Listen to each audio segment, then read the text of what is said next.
Zile.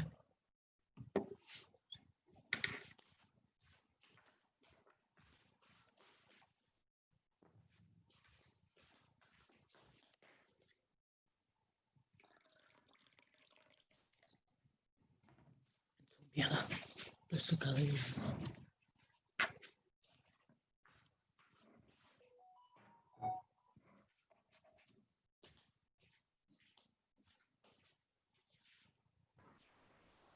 In 1 minute. So before the program starts, almost 100 chats are already. Imagine. Now it is, we started the chats. Yeah. Okay. So it seems now we can start our program. Yeah, a very good morning to everyone. So this morning we are going to have a very important program, what we call it webinar. To this webinar, we are going to have a very important, personality, two important personalities of the national, level, even international repute also in a way in their own field. So before I start, welcoming you all, let me welcome our Honorable Vice Chancellor, Professor KRS Sambasiva Rao, who is the backbone of this program. He has been actually encouraging and even blessings the university fraternity academically and in other ways also. So this is a platform that has been actually created by the Mizoram University, to which we are going to have our program. So I, on behalf of the Women's Study Center, Mizoram University, extend my heartfelt thanks and warm welcome to our Honorable Vice Chancellor, who is going to give opening remarks to this very program. So let me go on welcoming our two honorable speakers and resource person. Let me start with Mrs. Shosha Saija, who is a member of the National Commission for Women, who is in charge of the Northeast India, who is a prominent educationist from the state of Manipur, where she worked extensively on bringing quality education to all people, especially of the tribal women of the Manipur. So she is basically from Ukhrul district. Then she is a founder of Punpun Sanoa Longs Ukhrul. She is also an advisor that is called Ukhrul Women Union Education Project. She is also the founder of the first private-run CBSE affiliated Little Angels English School in Ukhrul, which has seen more than 7,000 students successfully complete their high school since its inception over 30 years. Then she belongs to Tangkul Naga tribe. She is credited for her role in the inclusion of Tangkul language in the CBSE curriculum, making it the first tribal language recognized as a modern Indian language by the CBSE. In education excellence for her outstanding achievement, she was awarded Best Educationist Award and a Certificate of Education Excellence for the outstanding achievement and contribution by the International Institute of Education Management, New Delhi. She was also conferred the Asia Pacific Gold Star Award by the Global Achievers Foundation in Dubai in 2011. To her various projects, works, Mrs. Saija has been actively engaging with young girls, women, widows, and orphans in Manipur. She has organized numerous seminars, workshops, conferences, and youth camps on subjects related to personality development, adult literacy, drug abuse, its effects on the family, women empowerment, and various other women-related issues in the state. She is firmly committed to furthering the National Commission for Women mandates during her tenure. So She has been visiting, across the nation, having academic related program till now also. So we are lucky to have her in our midst and to give uh, inaugural speech in this very session. We thank you, we really thankful to Madam Sosa Saija for sparing her valuable time, and at the same time, I welcome you also. So may I also introduce, well, welcoming Professor Rosemary, who is a professor of English and former director, Women's Studies Center, Nagaland University. Rosemary, I know her since many years ago. It is not exactly on the academic platform, but it is on the platform where the activists are gathering together. She really have such a deep commitment like Madam Soso Saija. She is a alumni of the IVLP US State Department to the USA, and on American Studies of the Thomson's Foundation Fellowship to the UK on Conflict Resolution. Professor Rosemary is represented Asia Indigenous Peoples at the First World Congress on Communication for Development, Rome, Italy. She acted as a resource person at the international and national conferences on gender, peace, and socio-political issues of the Northeast, even for the rest of the country. She is a former expert committee member on Northeast India with the National Commission for Women. She is also a former member of the UGC Standing Committee for Opening Women's Study Center in Indian University and colleges. It was started in middle of 90s. Then former coordinator of the Center for Mass Communication, Nagaland University, and Director, Women's Study Center, Nagaland University. She is a former head of department, that is English in Nagaland University, and coordinator, Human Rights Law Network, Nagaland chapter.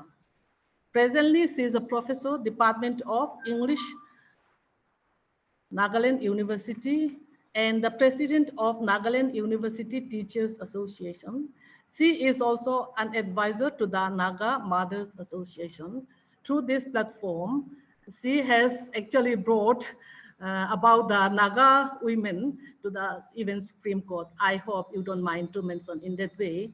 And then in that way, in that very few, among the many, then we can know who is Rosemary. With these few points, I extend my warm welcome on behalf of the organizing committee. So I also extend my warm welcome to my colleague and my actually what is called in the academic platform as well as in the non-academic platform also, and all the participants to this very program. So we may actually start, our session by inviting our honorable member of National Commission for Women, Northeast in charge, Madam Soso Saija. So the platform is yours right now, please.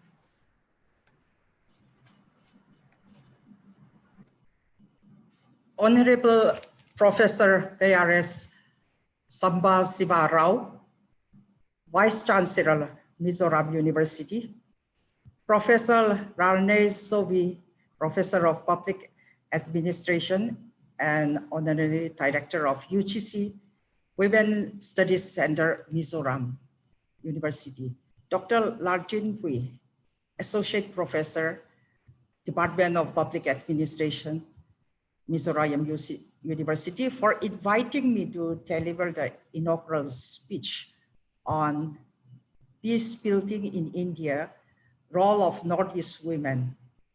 I also welcome the resource person, Professor Rosemary, Department of English and former Director, Women's Studies Center, Nagaland University. Panelists, faculty and students of Mizoram University, and all participants.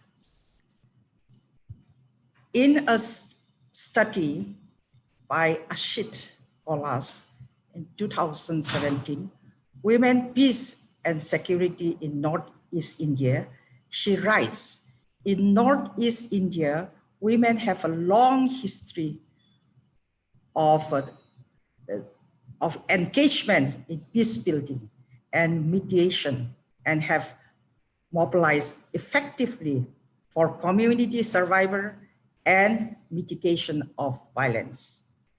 Although patriarchal and patrilineal in most states, women in Northeast India enjoy greater mobility and visibility than most women across the country, which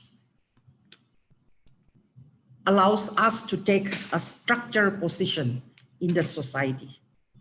That being said, women movement of Northeast are usually regionalized, or it remains within a context of communities' self-determination. A united movement will allow collective significant agendas of its own. This will generate awareness. There's a Northeast Indian women's contribution as promoter of peace and stakeholders in their own right. In turn, this will also shed lights on gendered disempowerment that inevitably accompanies violence of any kind. Indeed, Northeast Indian women have a long history of engagement in peace building and mediation, and have mobilized effectively for community survival and mitigation of violence. I belong to Tangkhul Naga tribe of Manipur, as Zoe had mentioned also. Against conflict, Tangkhul women have always played a pivotal role in leading peaceful protests, a role which is equated with the historical role of Pukleira. In the olden days, decision-making towards assertion and intervention was sought from women, mostly because the role of the mediator, Pukleira, was an influence platform. This for women.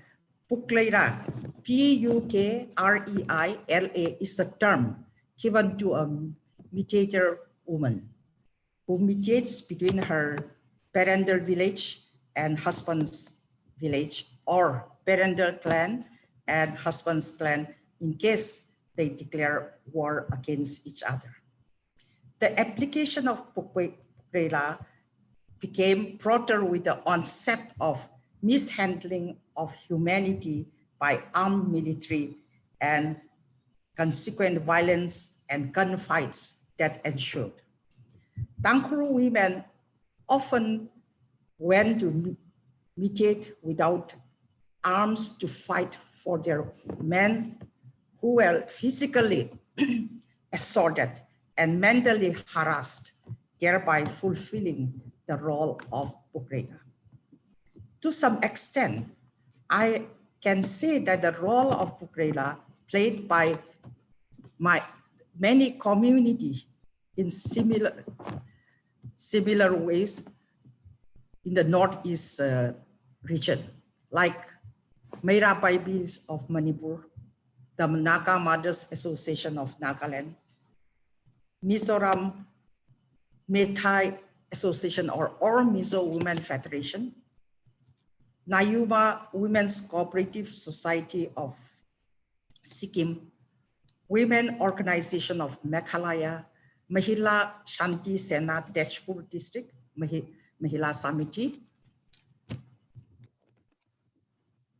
and All Poto Women Welfare Association of Assam, Arunachal Pradesh Women Association, APWA, Tripura Karyan Ashram.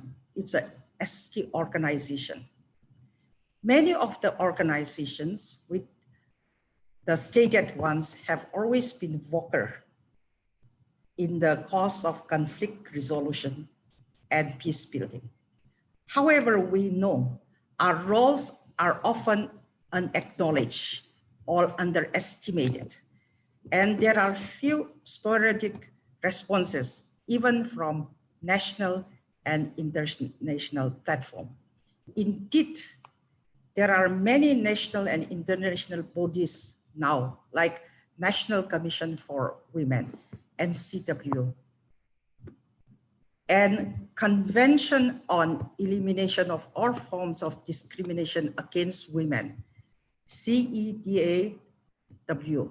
among others, to back women in promoting the fight on peace builders in the Northeast India, mainland India, and in the world platform. However, we continue to lack the window for our voices. What went wrong? My question is, what went wrong? We Northeast need to change the social cultural obstacle while emphasizing the need for change in customs and traditions through rationality to progress to a transparent course of humanity. The underlying fact is, despite many women's movement and organization across the 8 Northeast states, the absence of decision-making, this allows us to take a stand on territory autonomy, politics, and political settlement. In political context, our women are still viewed as primary victims, more so helpless bystanders. However, we know Northeast women have always active in conflict and security issues, where their prominent role is peace building. Northeast women should take a stand on how we should allow in political decision-making forum and all peace processes. Inclusion can only take place when women are allowed to participate in decision.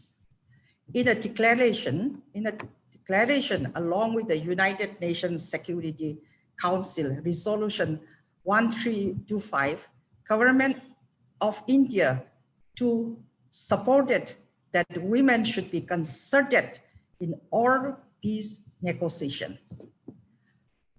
Authority have paved the way for us.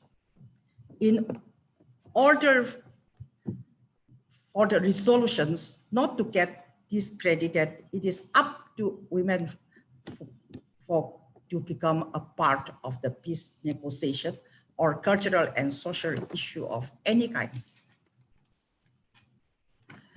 This which emphasizes the need. Since 2015, efforts such as Northeast Women Peace Congregation have taken place, bringing women of Northeast together to strategize a better social dialogue, social perspective when political social dialogues takes place. What we are up to is to fight against exclusion. In all the communities of Northeast, women are always excluded during any political social discourse, but posed to any kind of violence conflict. We take the role of mediator in peace and security building. We should therefore learn to take up the responsibility of laws and resolution.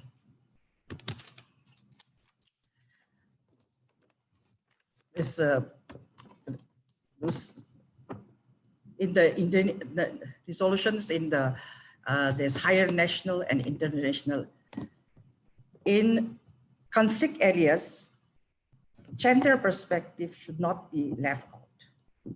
Generally, when political, social, and peace talks are carried out, we should come out from behind closed doors and get involved with other multilateral organizations. Promotion of women's rights and equal participation will allow Northeast women to have an interactive platform.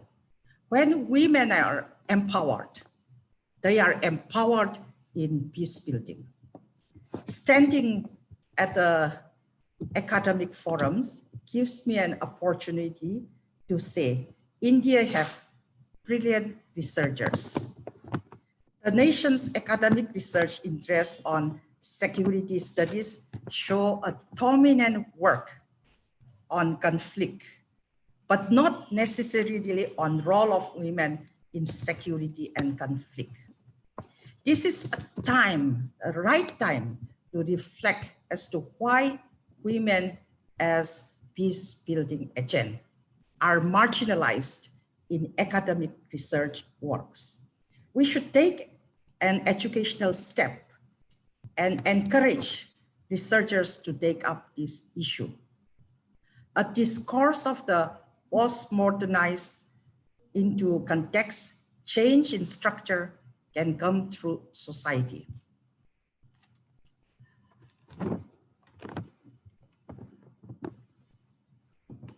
This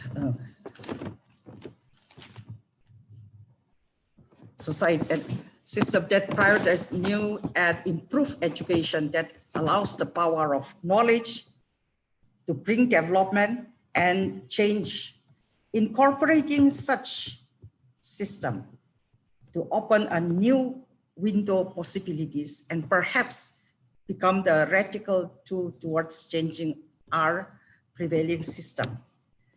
Reflecting to this, empowerment through education will allow all levels of democratic decision making.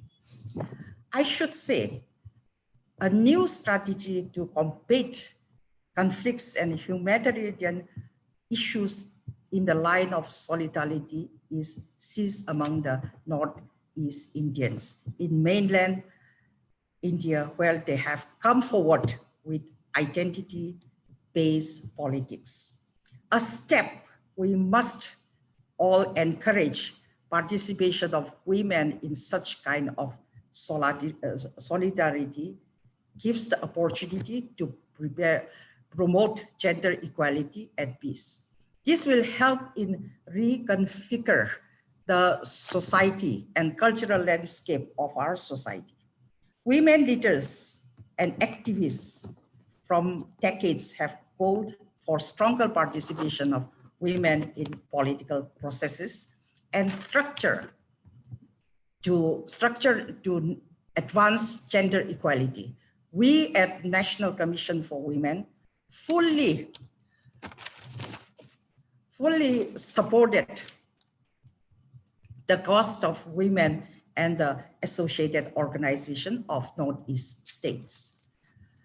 In terms of gender relation and identity, that will help us reconfigure women's place as peace stakeholders of our society. I wish all the women of 8 Northeast states of India to come forward and claim our rightful place in all areas and fields so as to bring a change for prosperity and peaceful coexistence. But let us not forget that education is the key to empower ourselves. Thank you. Jai Hind. A very wonderful and befitting inaugural address. Madam Sosa Saija, thank you so much. So it really struck my mind that where I'm working deeply and studying also about the participation of women in political arena and this decision making. It is really very important.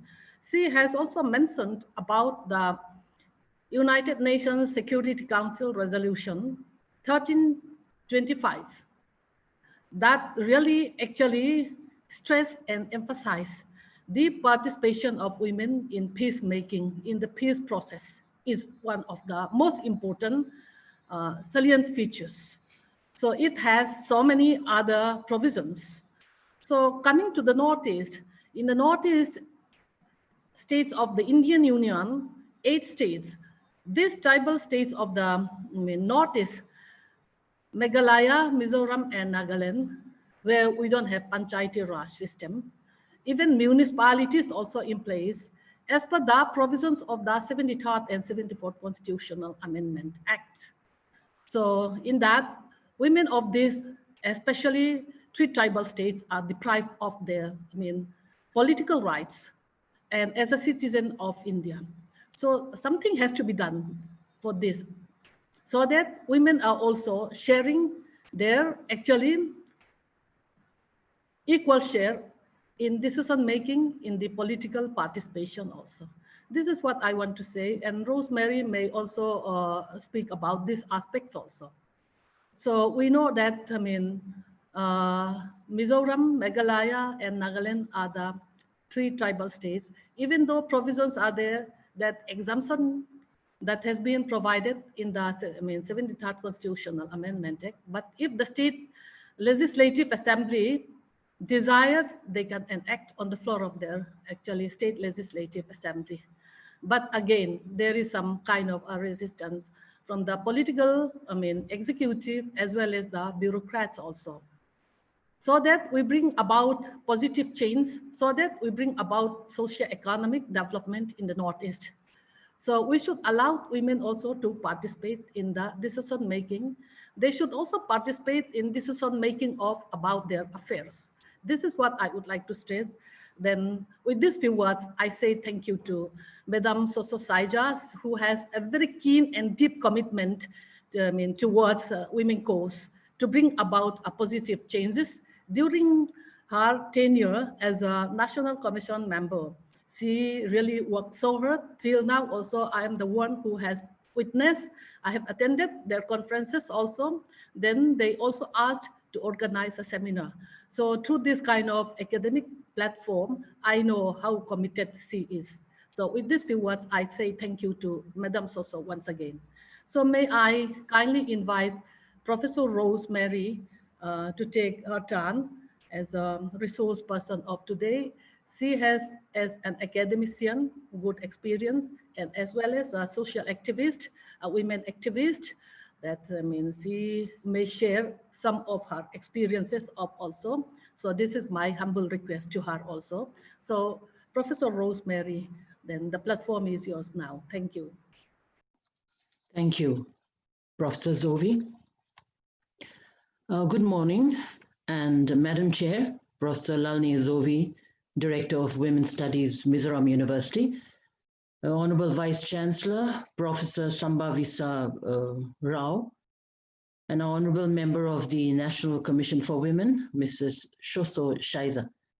It's indeed a privilege to be with you all this morning, and delighted to have so many participants, not only from our region and the country, but even from across the world. And I think this is what is exciting, that issues about women and especially about peace building within the country is actually gaining the interest of participants far and wide.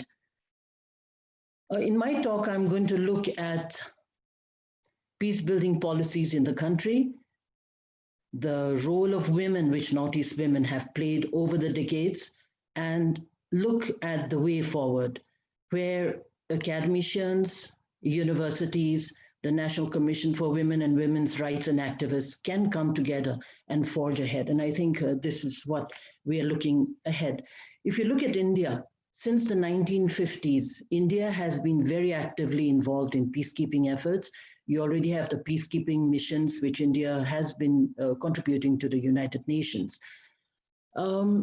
But then again, if you look at conflict, for many years, armed conflict within the country was actually not accepted by India herself within international forums. And you've had the longest and deepest conflict within the Northeastern region, the Naga movement and many other movements, armed movements here. You've had Kashmir, you've had Chhattisgarh, you've had the Maoist areas. And so these actually are indications of certain policies which India really needs to seriously look into in terms of peace building. And when we analyze the peace building policy analysis of the country, we see that peace building measures are actually initiated only after a suitable time has passed. And within this suitable time, there's already a lot of violence, killings, and it takes its toll on the masses, particularly the women and children in these areas of conflict. There's also that belief that adversaries and insurgents are to be softened first with strong measures and delays in addressing demands. And I think this tactic still exists today, which is also the cause of long drawn out dialogues, particularly in the case of the Naga peace negotiations, which is continuing even till today. The Armed Forces Special Powers Act of 1958 was actually started and it was tabled to handle the Naga armed movement. And despite protests from various parts of the country and from within the region itself, the AFSPA still continues to exist today in parts of Manipur, in the whole of Nagaland, in parts of Assam, and in Kashmir, which we have seen. And we have seen the devastating effects of the AFSPA over these decades. We have also seen successive ceasefires within the region and peace accords. And but then we have also witnessed there is limited autonomy and a solution in settlements, which has been always in India's favor. If you look at the Assam Accord, the Mizo Accord, the Bodo Accord, the recent, and peace talks which are ongoing in the Naga peace negotiations, in the case of ceasefires, India actually has not been able to stand by written agreements. And the latest is the ceasefire agreement held between the NSC and IM and the government of India as early as 2001, where it does categorically state that it has to be without territorial limits. But now there is already a huge controversy on the idea of territorial limits, and the ceasefire not only being extended to Nagaland. So I think these are loopholes that really needs to be looked at by policy analysts, especially in regard to peace building. European peace building models, or maybe peace building models from other countries, it's important to study these, but at the same time, we also need to see how effective these kind of models are within our own context and within our own region. Looking at the fact that there are different notions of justice, we see conflict prevention as one, but this is not seriously taken up by the government as a part of the peace building measure. And we must also realize that peace actually is not only bringing an end to war and armed conflicts for women of conflict zones, it is also about justice and particularly gender justice. As stated by Madam Shaiza, I would still also like to reiterate that the role of women in the Northeastern region, as far as peace building, has been immense, but there's still so much that needs to be done. As peacemakers and peace builders, our women have taken the front lines, whether they have been from Mizoram, Assam, Nagaland, Tripura, Manipur, or Meghalaya and Sikkim. I have also witnessed Mizo women standing fast and steadfast by their men in ushering peace into their troubled land and history. And I think these are lessons for other Northeastern women to look into and emulate. Their unity of purpose and of voice has been a success story when you look at the Mizo Accord. Bodo Women's Justice Forum has hardly been highlighted in our pages, but they have played a key role in the Bodo movement towards peace and also bringing about an accord. And they have stood firm for peace and justice in the midst of armed conflict, militarization, and injustice. Assamese women, as far as Assamese women are concerned, we have seen them being very visible right from the freedom movement of India days to the Assam agitations, to the Assam Accord. And both the educated and the uneducated Assamese women have actually come forward and asserted their rights and also brought peace to their state. Questions of unfulfilled issues in various accords still haunt our region, but it also depends on the vigilant populace and particularly also the women. The Mera Paibis in Manipur have a strong voice in the region for peace for many years. The Kangla Fort incident, if all of you remember, brought their protest against the uh, Indian Army occupation of the fort into focus and reclaimed it with a shocking nude protest by mothers. Their strength and unity, vigilant over their homes and burning torches, have brought the importance of women in peacekeeping efforts. We cannot forget the years of fasting done by Sharmila Irom in protest against the AFSPA, which had the solidarity of women across the country and beyond. And this was, I think, Manipuri women's biggest contribution to bringing a better understanding of peace without the threat of arms. The Naga Women's Union in the Naga areas and hills of Manipur, as Madam Shaiza had stated, have paved the way to peace in their areas of armed confrontations and stood firm against threats and violence. They have also proved that women need to be on their feet night and day to maintain peace, whether it is between armed groups and the Indian Army or within confronting groups and communities.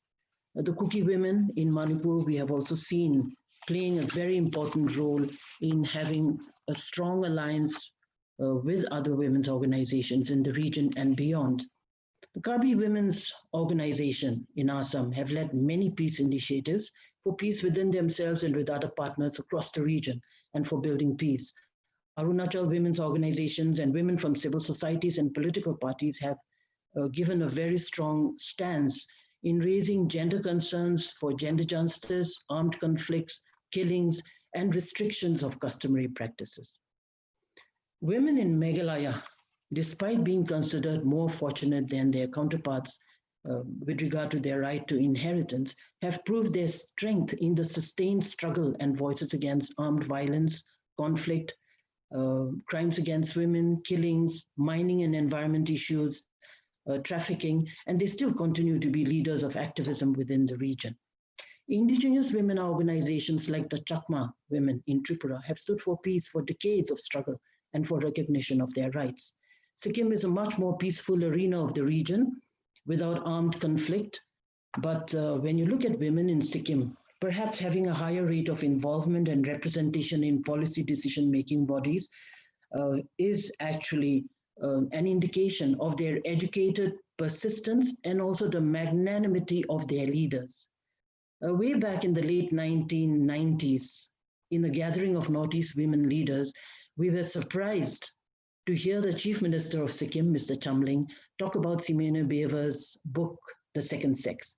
And I think this is a book which you will hardly hear from the mouths of Northeast chief ministers, and that to political leaders. And this is an indication why Sikkim has actually a higher representation of women in decision-making bodies, 50% reservation in municipalities, and a large visibility of women even within their assembly. The Naga Mothers Association, to which I belong, was started in 1984 by a group of mothers. It initially began with working to address social problems of alcoholism and drug addiction, moved on to HIV and AIDS, AIDS hospice, which we still continue till today, and finally on to peace missions. As early as the late 80s and early 90s, you already had the Naga Mothers Association leaders walking into the jungles of Burma and bringing about the reunification and bringing these armed groups into the ceasefire table with their efforts of walking into and beyond the borders.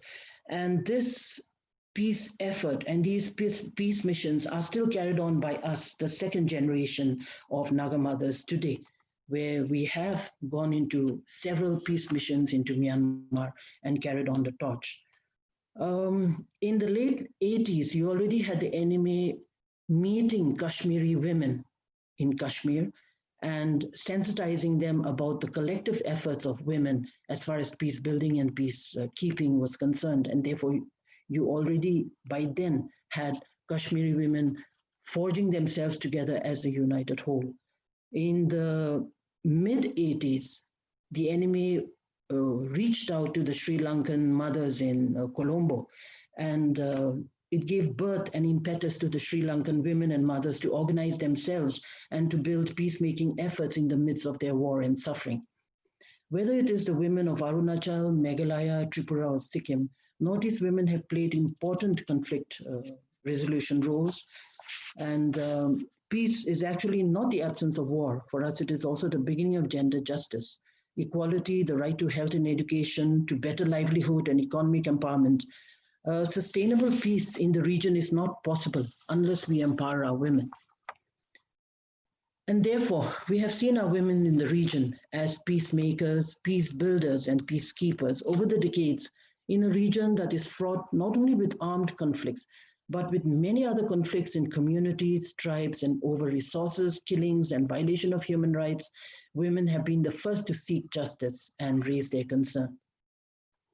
An International Peace Institute of 182 signed peace agreements, a study which was made between 1989 and 211, found that women, when included in peace processes, there is a 35% increase in the probability that a peace agreement will last at least 15 years or more. There is also strong evidence that women focus more on reconciliation, economic development, health, education, and transitional justice, rather than on the spoils of war and powers from signed agreements of peace accords. And this is why there is an urgent need for women in the region to take a bigger role of peace-building efforts. The Naga experience of inclusion of women has worked well for peace, both at the community level and with the involvement of women in villages being vigilant in any armed situation and pressure groups for peace and resolutions of armed confrontations. The inclusion of women in peace discourses, along with tribal apex bodies, in meetings with various Naga political groups, has often brought the harsh reality in focus because women are much more vocal than our menfolk. The enemy has written as well as stated in official meetings to both the government of India and to negotiating political groups that the inclusion of women at the peace table for a sustainable peace is imperative at this moment for any kind of accord. Unfortunately, till date, we are stuck with just one lone peace interlocutor, and many of you must have read the recent controversies that have arisen from statements arising from the Raj Bhavan. But it also indicates the unwillingness of the government of India to understand the role of women at the peace table, even from the side of the government of India. On the part of the Naga political groups, after the request of the enemy, 2 top women from their organization have participated in such meetings at the negotiating table. And the absence of women in such positions from the other groups also is an indication that they are actually women who are not in that position in the other political groups. There have been a number of protests as far as the fragility of environment, land and resources is concerned. It is not only about armed conflict, but conflicts arising from this, which we have seen Northeast women coming out in unison. It is important, therefore, for the policymakers, both for the government of India and the state governments, to understand the role that women can play in forging a stronger bond for peace. The UN resolution on women and security, October 2000, it has affirmed the important role of women in prevention and resolution of conflicts. Resolution 1325 of the United Nations is important for us within the region because many of us are looking at post-conflict context and trying to think of gender mainstreaming and inclusion of women into action and making this into a reality.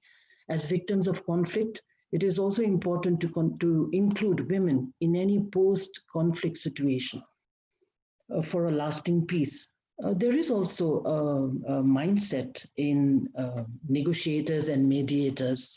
For the last many decades, we have seen that women do not have the skills, nor do they have the social status to bring sustainable peace. I think this is a very mistaken mindset that we have, and such narrow understanding in society has to change towards bringing women to decision-making positions. Involvement of women in peace processes have changed over the years, even within the region. As I said, the NMA as well as tribe women organizations have also been key stakeholders in many peace negotiations and discussions. Sustainable livelihoods, education, truth commissions, and education are also means of furthering the peace initiatives and sustaining the peace efforts, which our governments have to seriously look into. For us, the Northeastern women, we must look towards building better relationships among women leaders, activists, human rights defenders, and peace activists from our different states. Sharing of information and building solidarity on issues of peace is crucial if we are to see peace in the region.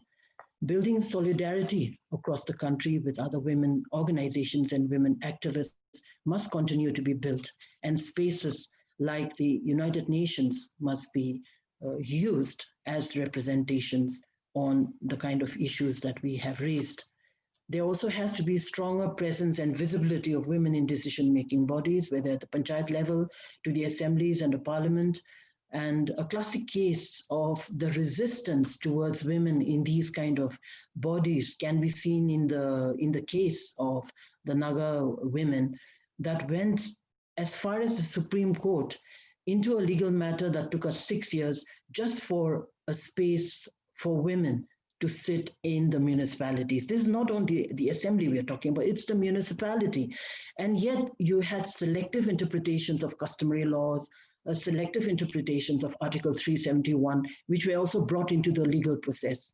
And finally, the matter is still sub judice. And I think this is a very strong indication of the kind of challenges that tribal women face as far as creating a space for women in decision-making is concerned. Most state governments in the region, they actually do not have strategies for inclusion of women in peace processes or for funding them in peace work.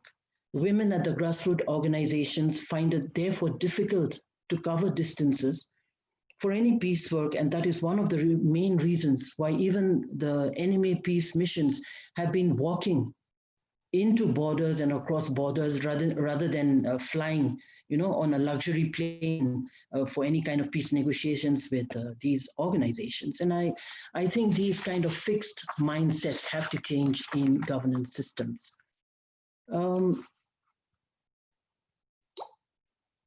look into the kind of experience that we had as mothers on the peace mission into the jungles of Myanmar is an indication that Northeast women are willing to walk the extra mile, willing to face the challenges, because it took us 11 days of walking on foot, mountain bikes in the middle of the night over huge mountains, cramped boats and steamers without life jackets on the Chinwin River to finally meet the reclusive group in their central headquarters in Taga.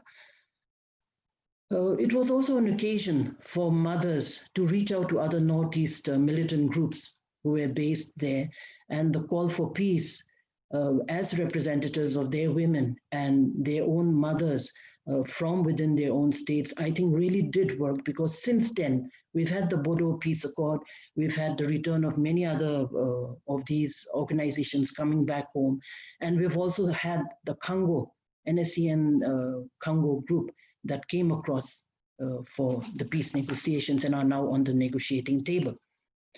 Peace building is not as easy as it sounds. And I think we have to understand the dynamics and also the nuances in every deliberation as peacemakers. Language is so very important for women to be negotiating our space as peacemakers and peacekeepers. We negotiate our understanding with our own and also with the very, very powerful government of India on the other side. The government of India also needs to understand the powerful role that Northeastern women play within their communities and within the movement for peace. We have much to learn from each other. We, the women of the region, the NMA has interacted with the Mizo women, and we have been invited there to Mizoram. It is when we sit down to share our experiences that new insights and learnings take place. We have also seen the unity of the Mizo women, your great pride in your culture and in your language, and the stress laid on education of the girl in your society. Our connection with the Naga women in Manipur dates back to the first peace mission to Myanmar, where the Naga Women's Union had participated. The relationship with the Mera Paibis in Manipur have been forged by sharing the Times of India Lifetime Achievement Awards together. And I think this gave impetus to the kind of peace missions that we have taken across to the Mera Paibis in Manipur over several occasions. The last being where we also had key Métis organizations like the UCM, AMUKO, and the Kokomi, which are all men's representatives by men, who also attended the closed door peace initiatives of the women.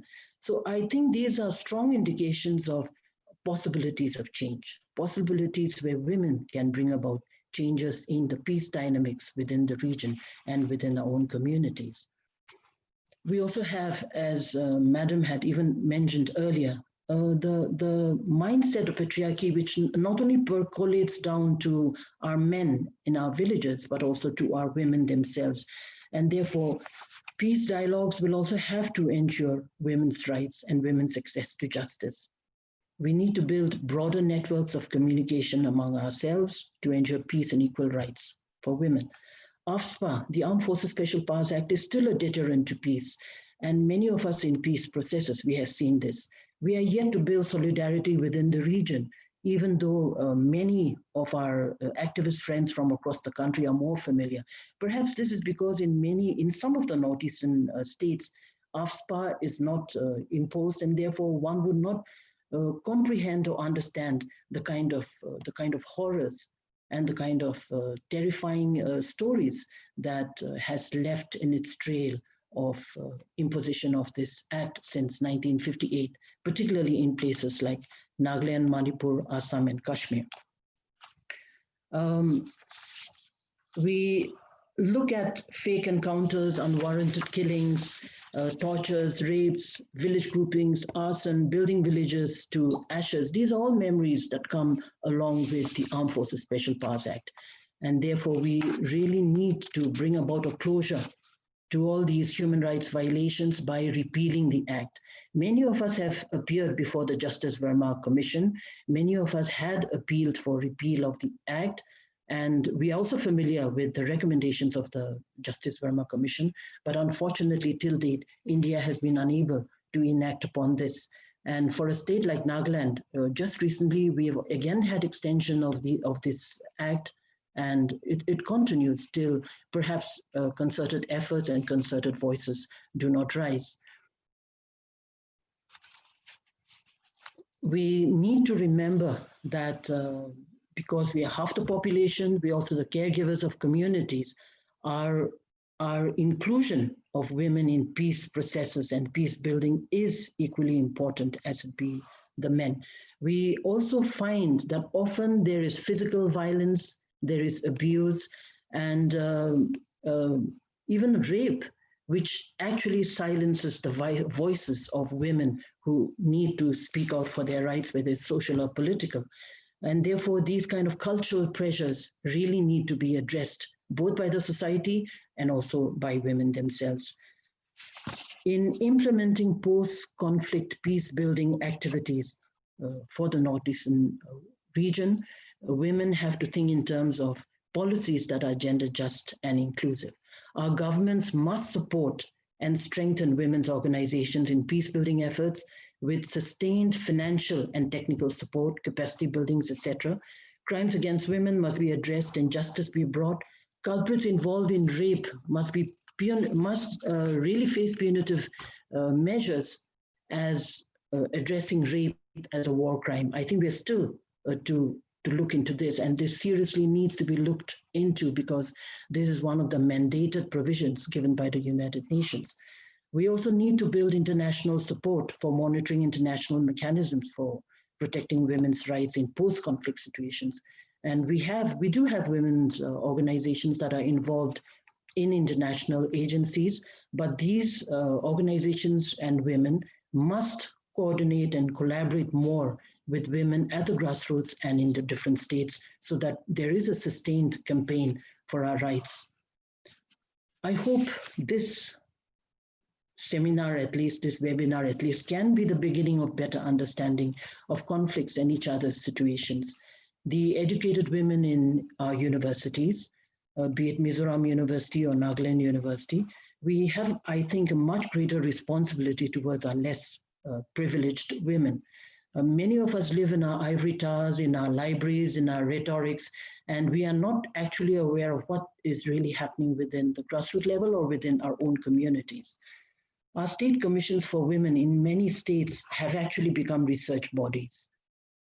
Many of them carry out research projects, and there is less connection within the prevailing situations and concerns of women at the grassroots level. And I think on this, the National Commission, since Madam is here, I would request that the NCW study the acts of these women commissions in the region and ensure that they have more statutory powers and they are more effective in dealing with crimes against women, in issues and gender concerns that women in the Northeast face.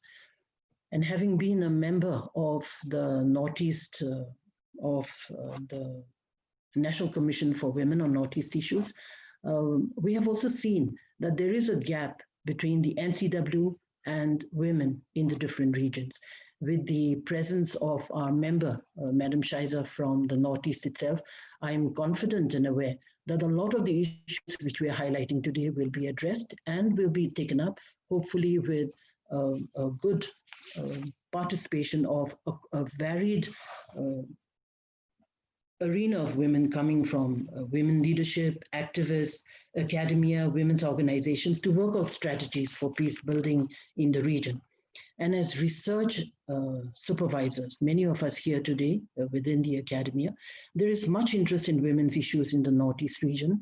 We also have so many researchers who come and pester us from universities in the country as well as universities abroad. So half your time is also trying to answer queries and fill up questionnaires on women and peace building to many of these studies that have been done. I think the NCW can also think of giving grants to research scholars, which will be a huge impetus because so many of our stories are unwritten. So many of the activities and contributions of Northeast women are actually not on record, and this really needs to be done. Having been a member of the UGC Standing Committee for Opening Women's Studies in Indian universities and colleges in 2004, as way back in 2004, we were happy that after a week-long interview of universities and colleges in India, we were able to set up and approve 50 women's studies centers in India. But the tragedy of these women's studies centers is that many of them are facing financial crunch, and also continuation of these centers has been a huge problem. The UGC really needs to seriously look into it. I hope the National Commission for Women also will take note of this huge concern that women's studies centers in the region needs to be promoted, and adequate financial funds need to be given for studies and sensitization and campaigns on the rights of women, and particularly the fact that we are talking about peace building processes and peace building. I think this would really make a difference for women within the community. I'm really grateful to Mizoram University and to you, Professor Zovi, for this opportunity.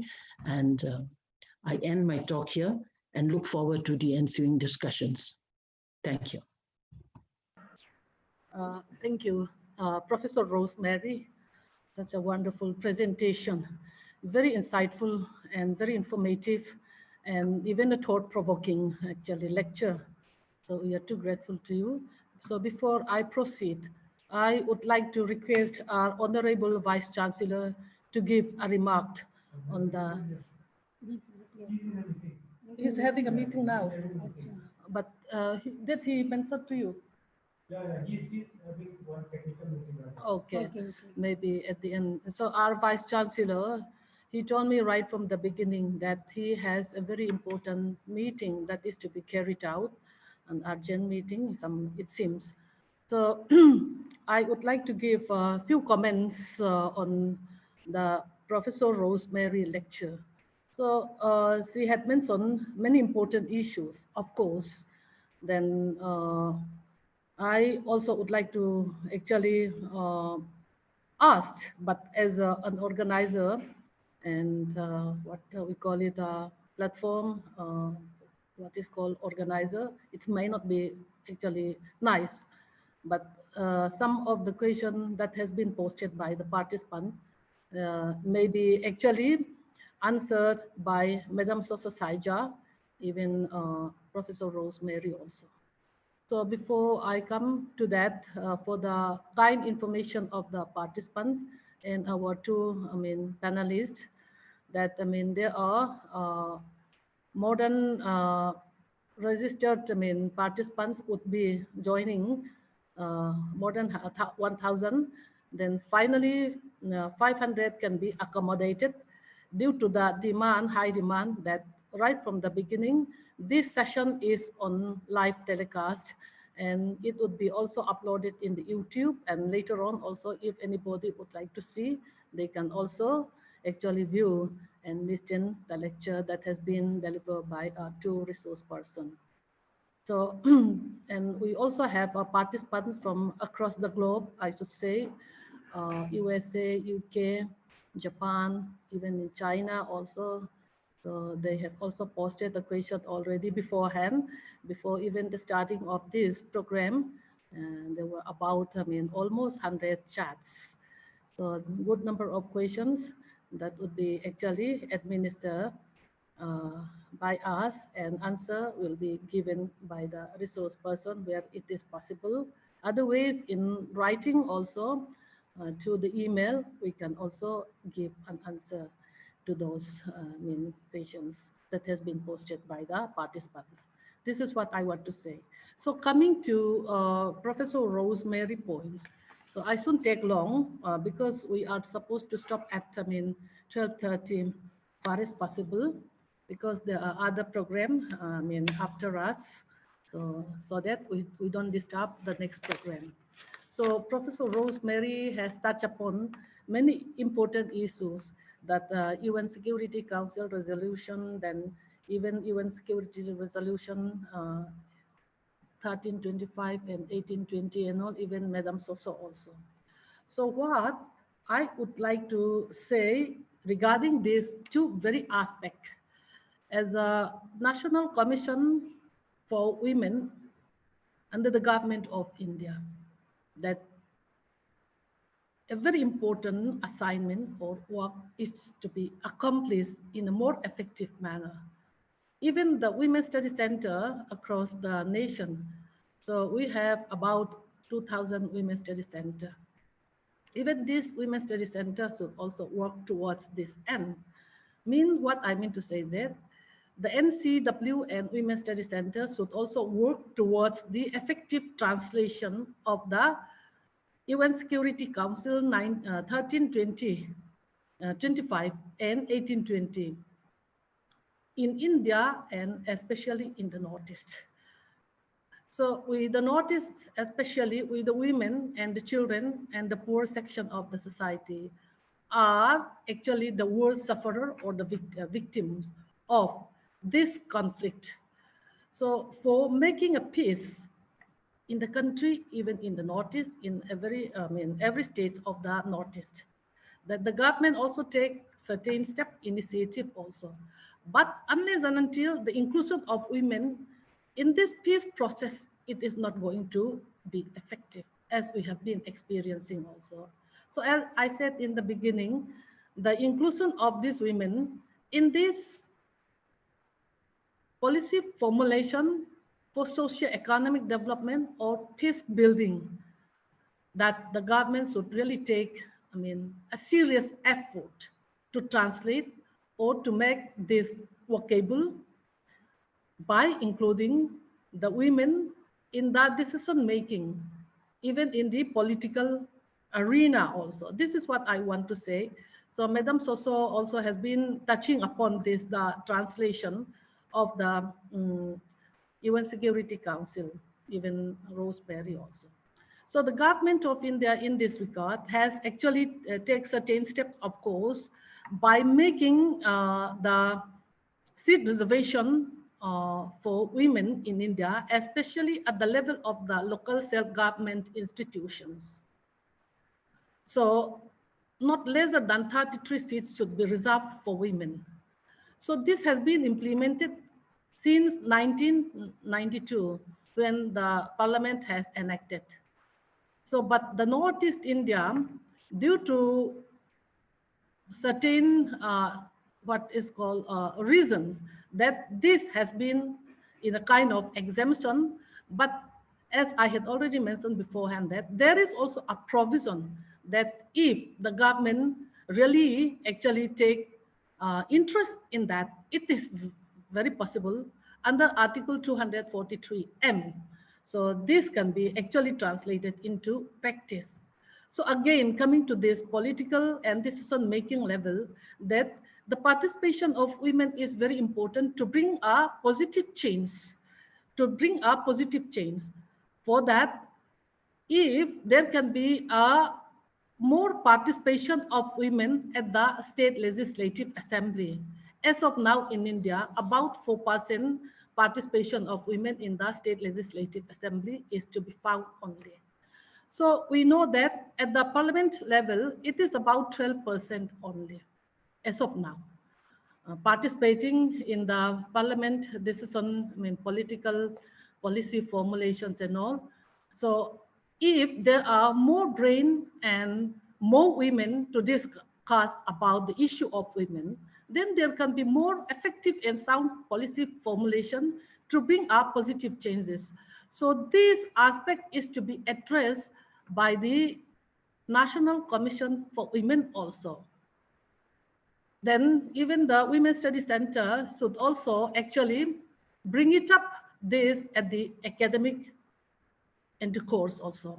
This is what I would like to stress after learning many things from our two speakers.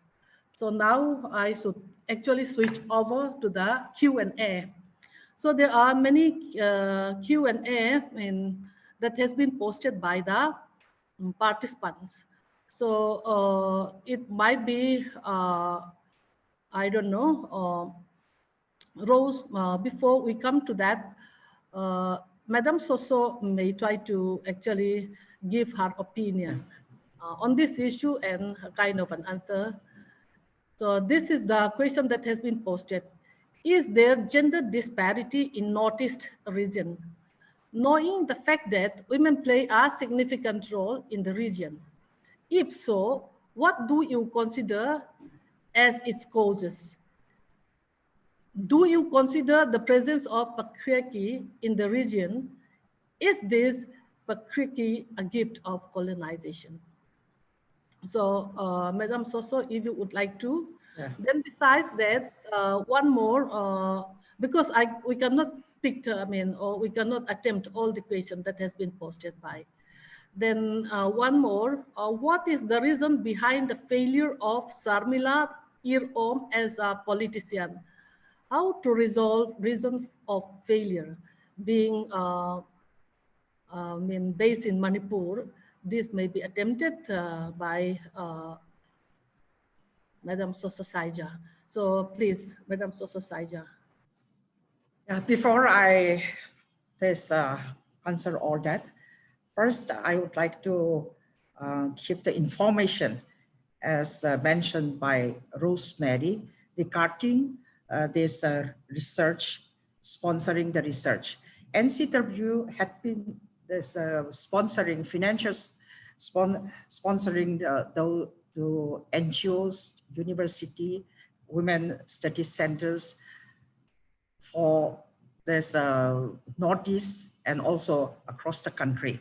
If you check in the website of NCW, www.ncw.nic.in, you will find this information regarding research, then seminars, liquor awareness. Every year we are giving that. So please apply.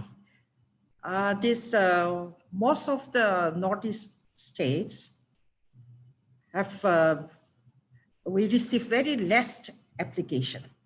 That I want to inform you also. We have a separate cell for Northeast region. in the NCW. And this, we have a coordinator, senior coordinator to look after this. And we are working hard because we have this is the only cell, separate cell we have. For other, there's north, south, west, we don't have, except the northeast cell. So please check on that. And regarding for this, for the reservation in the there's assembly or in others, if we women really needs it, we have to give our voice. Let us not wait for other people. Let us give our voice to the authority. Only then we will get what we want. But if we just keep on sitting and then just talking in the kitchen, it want to, we must stand up and speak for our rights. That is the second point. And the third point is, women need to have financial independence. If we do not have financial independence, even if there is a seat also, will not be able to join the election. So we must have this financial independence also. That is why National Commission for Women has been given trainings on this empowerment women through entrepreneurship also. We have been doing that. And we have been giving training for digital literacy also. Even we have been given how to earn by giving training for homestay tourism also. Women must have, we should never be dependent, but rather we should be a person who earn ourselves and who can help others also. So, and our mindset should be very, very clear. See, we are just thinking, women ourselves are thinking that we are men are always above us. That is wrong. That mindset should be very, very clear on us. And for the rest of the questions, please send it to my mail, as I have another program. And with the permission of the organizer, I want to leave now and you continue, but please email to me. Yeah? Okay, thank you. Thank you to everyone. Thank you. Madam, thank you, Madam Soso. Wonderful, attempt. And then, so as she had already mentioned, in her, request that we can post, those questions, and then she'll be attempting through the mail. Thank you, Madam, for a wonderful, presentation, and thank you for having, raised this very occasion and giving inaugural address also. So in the future also, we are going to need your support, academic blessings, and then advice from time to time. With this view, what I will say thank you to you once again. Actually, the formal vote of thanks will be proposed by Professor A. Muthulaxmi at Department of Public Administration. But before we come to that, we invite her, we should proceed further. So now over to Rosemary. Before you take your turn, there are some very important questions, but I will not actually read it out, all those, but let me just, pick about 2 or 3 only. So the first one is this: what are the major factors for strengthening women's movement in the Northeast for peace building activities? What are the major factors for strengthening women's movement in the Northeast for peace building activities? I think if Professor Rosemary attempts first, then we can go to the next. Yeah, over to Rosemary, please. Hello, can you hear me?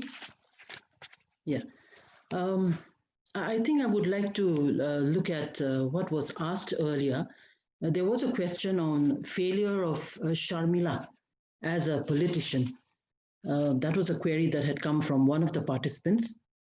And we must remember that elections, as far as elections are concerned within the country, it is all about money. And more so in the region, in the northeastern region, it is more also a question of money and guns. You must remember we are talking about conflict regions, and we're also talking of these kind of forces that come into play for elections. I think the tragedy of Sharmila was having sacrificed so much of her years as an activist to repeal the act. It was unfortunate that she did not get that kind of support for her stint as a politician within the electoral process. But we also need to remember that the society in Manipur is not matrilineal, nor is it matriarchal. It is very, very strongly patriarchal. And as long as we survive within the confines of patriarchy, I think this is one of the big lessons that we learned from the experience of Sharmila is one. As far as major factors for strengthening women, especially in peace building efforts in the Northeast, I think I'd already mentioned earlier in my lecture that we do need solidarity, we need better coordination among ourselves on issues that are raised, particularly as far as peace processes and peace accords and peace negotiations within the region is concerned. We really need to build up that within not only women's organizations across the region, but also women academia, women activists, women lawyers. I think if you look at the Indian scenario of women activists, all of them come together in unison and build up such a huge voice on the government. And I think this is what we need to do within the Northeast on our own governments, build more solidarity and support.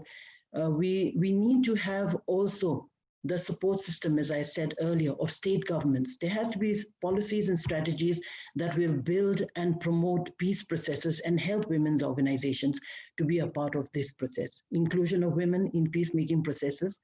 It has to be official. They should be included. And I think these kind of recognition of factors which are necessary for women to be a part of strengthening the peace process, I think these are issues I really don't want to repeat again, but I think this is what we need to look at. Yeah, that is really true. Yeah, anyway, we shouldn't take long for that. Then let us go to the next, next questions that has been posted by one of the participants. How can Dalit women play their role in peace building measures? Well, they are facing domestic violence as well as caste related atrocities. So if Professor Rosemary can attempt this once again, please, Rosemary.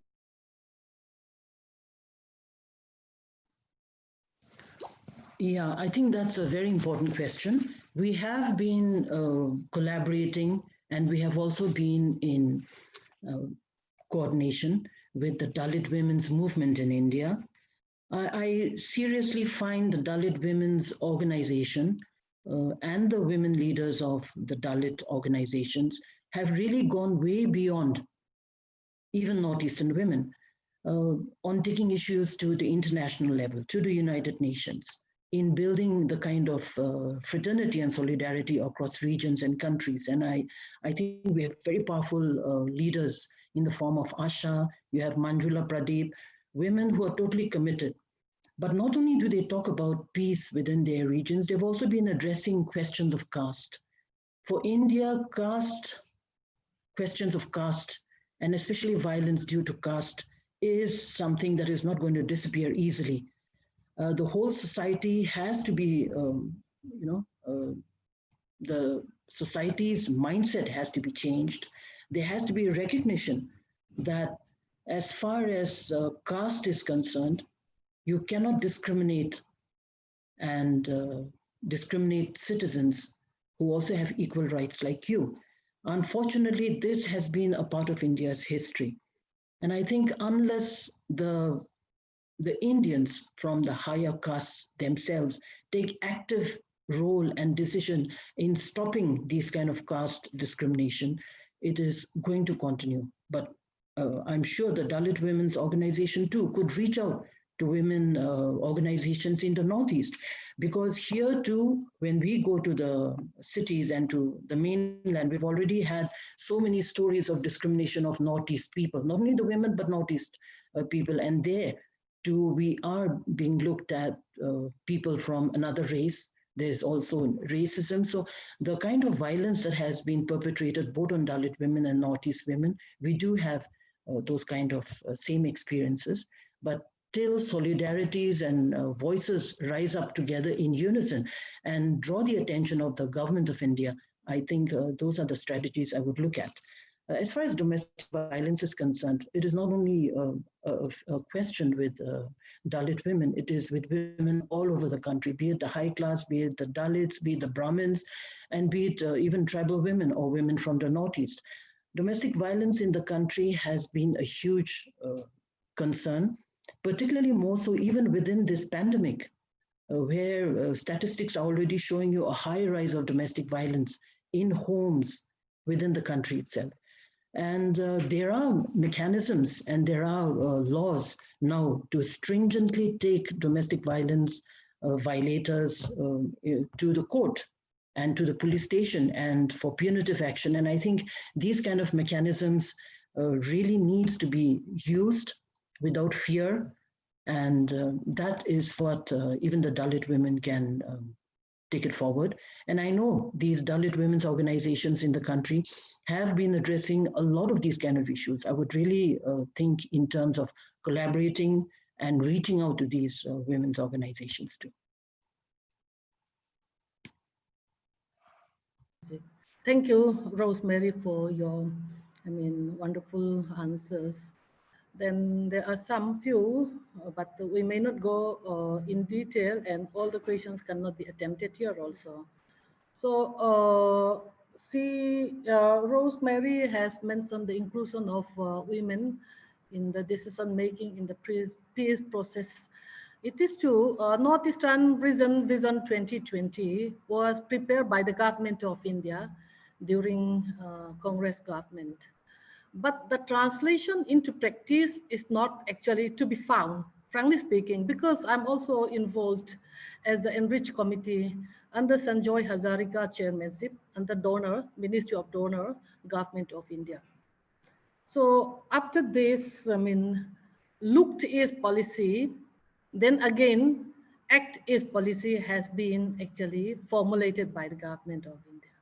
So without a serious and effective translation of this kind of policy or vision, well, the government of India spent huge amount of money for all these things. So in place of expending huge amount of money and involving, we don't know, officials in various ways, then if they can make it at least one positive, effective translation of this vision or the government of India enactment on the floor of the parliament, like 73rd and 74th Constitution Amendment Act, then inclusion of women in the governance, like, making them representative in all the important decision making, be it a commission, be it a board, be it a society, or be it a selection committee, something like that. If women representation is to be seen more, then it can also make, a positive change. This is what I can actually share with you all, whether you agree with me or not.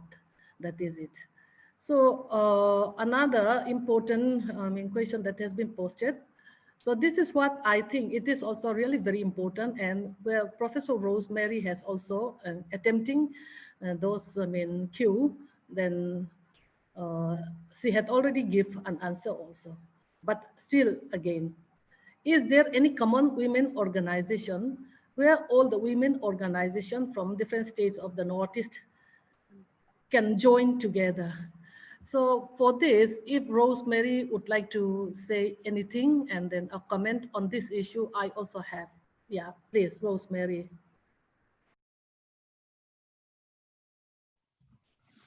Yes, Professor. What we have seen over the years, as far as Northeast Women's collaboration is concerned, there are a number of networks, there are a number of organizations that have brought Northeastern women together. You have the Women in Governance, which is a Northeast Women's network of women from all the 8 states, which works for empowering women in governance and bringing them to decision-making bodies. You also have the Northeast Women's collaboration, which is called IFNI, okay, Indigenous Forum of Northeast Women, Indigenous Women. This body has also been formed with participation from various tribal women's organizations, and IFNI is also playing a major role as far as peace building and peacemaking efforts are concerned.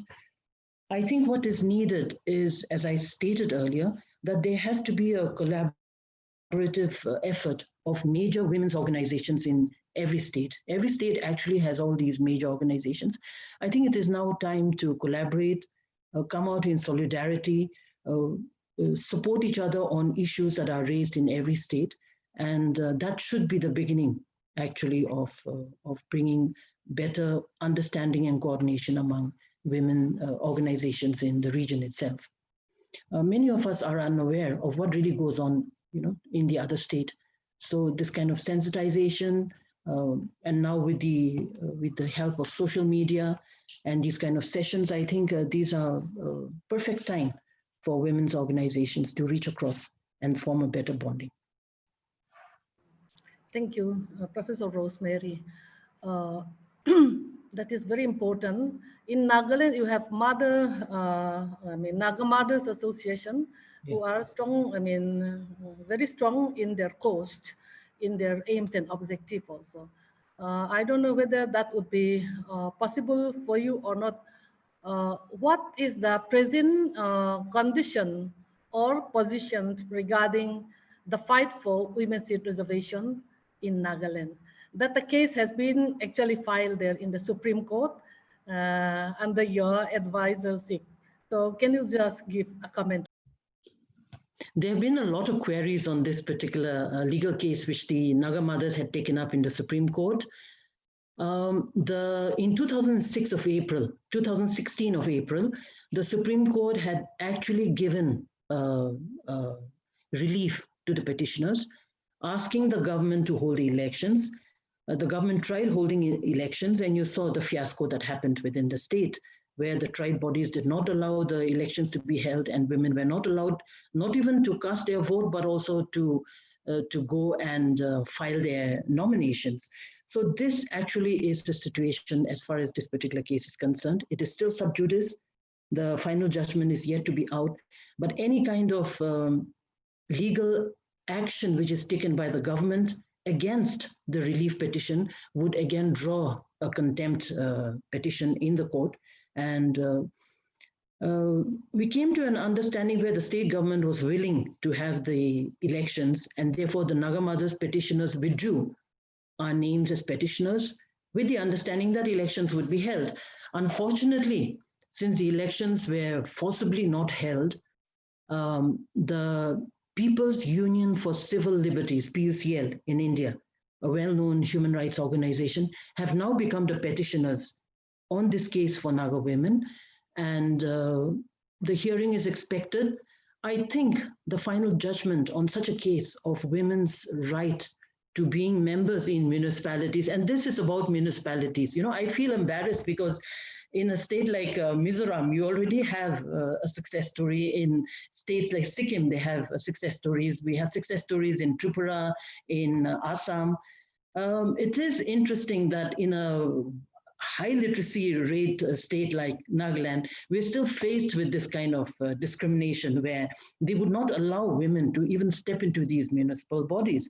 And there was a lot of calculation going on as to if women took 1/3 of the bodies, 1/3 of the seats, that means in the next election, in the next round of reservation, they would be having more than half the seats. So the kind of insecurity that was built up was actually also totally misinterpreted from many, many political factors.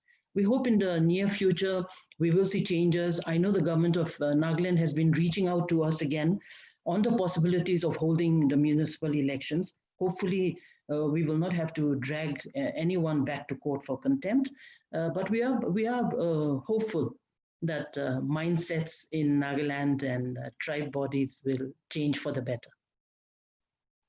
Thank you. Thank you. Wonderful, I mean, sharing experiences.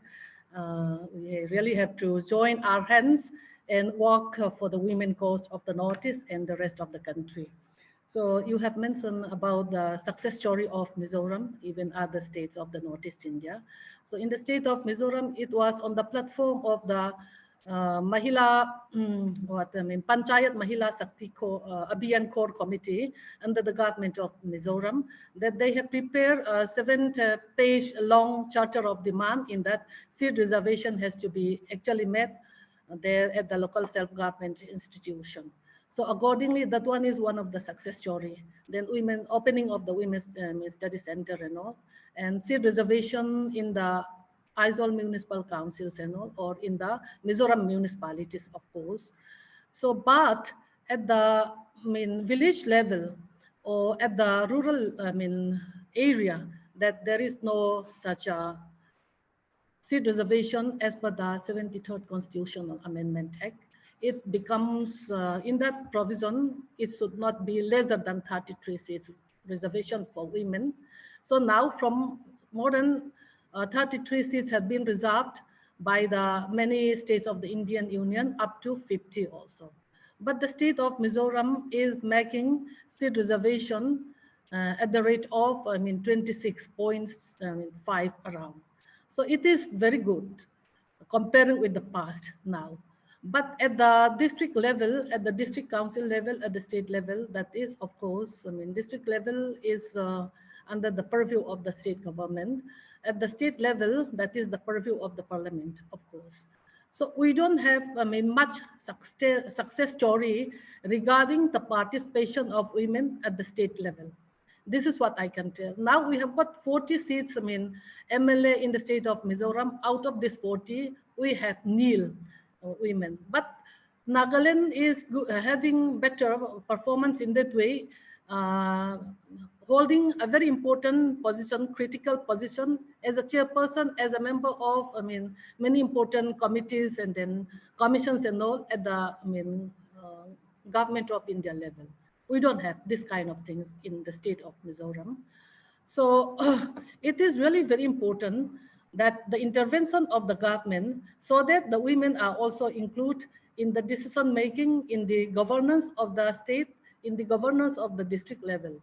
So many more steps are to be actually taken by the government of Mizoram also. So you have also mentioned in your lecture about the Armed Forces Special Power Act. You did not mention, I remember it, about the Mizoram. It is not yet lifted. It was imposed during insurgency period till the peace accord, but it is not yet lifted. I see, okay. The thing is that it is not active now. Active. Mizoram is a peaceful state. That is the only reason. So this Armed Forces Special Power Act is to be repealed from India. This should not be imposed to anywhere in the world. This is what I want to say. I may be a little bit, strong in my actually observation or presentation. So you kindly bear with me. So with these few things, and then I say thank you to Rosemary. If there is anything else you would like to share from that point I had highlighted. I think we've said quite a lot for today. Grateful to your university and to your interactions, and I hope the participants can always contact me. You can get my email, available on email anytime to answer any of the questions, and it's been a wonderful opportunity to talk about our journey as Northeast women and of also our collaboration in the future. Thank you. Thank you so much, Rosemary. Now, finally, we are coming to the last item of this very session, that a formal vote of thanks is to be proposed. So without this, I mean, any function cannot be concluded, because especially this very program, we are not going to find enough word to say thank you to Professor Rosemary, Professor Sosa Saija, and Professor KRS Sampasivarao, our Honorable Vice Chancellor, and all the participants in this session. So may I now invite, I mean, Professor A. Muthu Lakshmi, Head Department of Public Administration, who has been taking charge. Well, the director, honorary director, is away from the office, and then she used to take, I mean, charge of this honorary director post. Yeah, Lakshmi, please. Yeah.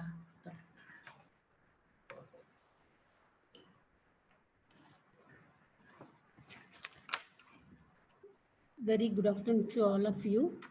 I am Muthulaksmi from Department of Public Administration. I propose formal vote of thanks on behalf of the Women's Studies Center, Mizoram University. First of all, my heartfelt thanks to our Honorable Vice Chancellor, Professor Sampasiva Rao, for initiating this webinar series and continuously encouraging all the faculty members of the university, and also giving welcome remarks of today's webinar. Right now, he is attending some important meeting. After the meeting, he may give some more concluding remarks also. I thank you, sir. Then I sincerely thank Srimati Soso Jaiza, Honorable Member, National Commission for Women, for your thought-provoking inaugural speech for this webinar. And you discussed in detail about the role of women in Northeast, not only in Northeast, but also you touched upon across the country. Thank you so much, ma'am.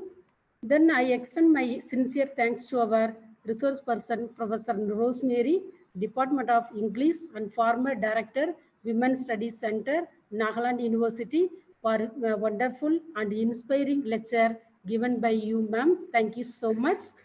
Then I thank Professor Lalin Jovi, coordinator for this event, Professor of Department of Public Administration and Honorary Director for Women's Studies Center, Mizoram University, for arranging this event successfully. Thank you, ma'am.